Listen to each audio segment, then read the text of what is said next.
of all, I can't believe that was 10 years ago. It's like, it's shocking. But when the I Will Always Love You comes in and just the effects go through the roof, I mean, that was my question to you. What was that like the first time you saw that on a big screen? Did it blow your mind? Yeah.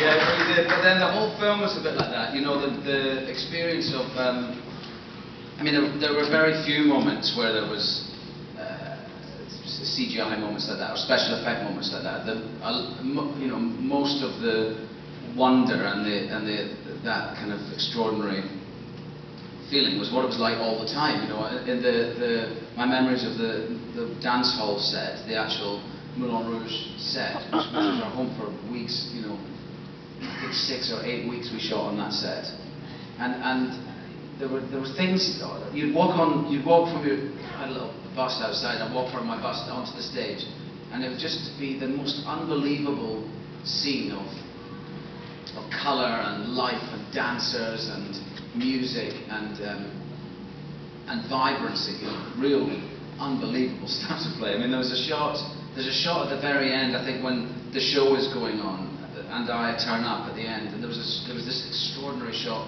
that started up on the great big dance area, was all painted blue right up the top of the stage, and then it came down on a crane and swept back across the stage, across all the characters in the stage, and then you see the audience and it reveals all the audience, and at the end it literally had to, you know, track the crane out the doors of the studio to get the shot until the camera just rested just inside the door, and then I had to just step in front of the camera so my leg was just in there and walk all the way through, and it was, I mean, you're looking at it, it was breathtaking.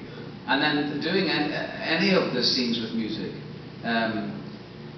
it's a very rare opportunity. I mean, you watch it and you think, why don't we do more of that? Why don't we have more music in cinema? Because it's so powerful, you know, it really is very powerful. And it is to act with. It's really, really a beautiful thing to be on set. You've spent, you know, however many months of preparation recording these songs, and then you come to be on set where you get a chance to perform them, and they're there on playback some of the time.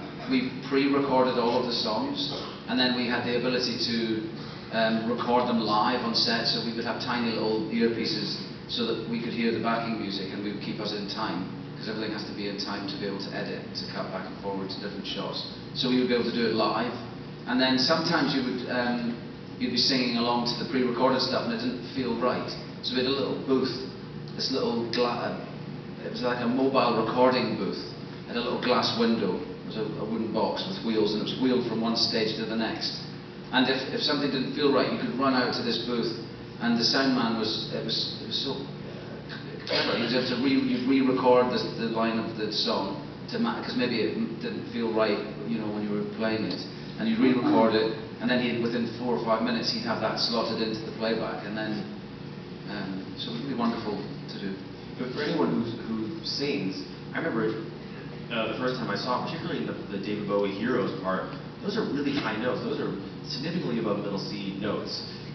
Was singing stuff like kind of as secret of a skill to you as it was to all of us when we saw you doing it, or is this something you had studied and trained a lot? Trained so much. I mean, I've always sung. I was a singer at school, you know, in the school choir before my voice broke, and then music was very much my performance through school, because I was there's not very much acting to be had when you're at school, and I was always very arrogant. Even then, I didn't really want to do it. So I was doing it properly, you know. So I didn't do many school productions and such. So music was always my means of performance, because that's really what I wanted to be doing. So I sang a lot, and then at drama school we had singing lessons. But I'd sung in a few different things. You know, you mentioned Life Less Ordinary and Emma. Oh God. And anyway, I sung in a few different things. But this is the first time I was called upon to sing where the singing was not a character singing. Do you know? Where the singing was the part of the dialogue, so it had to be good. And I had a very good singing coach in Australia, and I really like it. I like singing like that, so it's fine. Let's move on to Star Wars. How does one find out that George Lucas is interested in you? I I think I was right in thinking I was doing Velvet Goldmine when I got the call from my agent in London saying that that they would like to meet me, and I went. I don't think I met George straight away. I can't remember the process really, because I was very, very drunk at the time. And, really well. But I think I met somebody and read some scenes. Then I met George, and then I did a screen test with Liam Neeson up at Lewiston where we shot it, and that was the final thing. Well, the people at the Seattle Film Festival did something very clever, which I'm very impressed with. So before we look at a clip of the last Star Wars film, they tacked on another clip from one of your other movies, which I think is very appropriate. So let's take a look. No.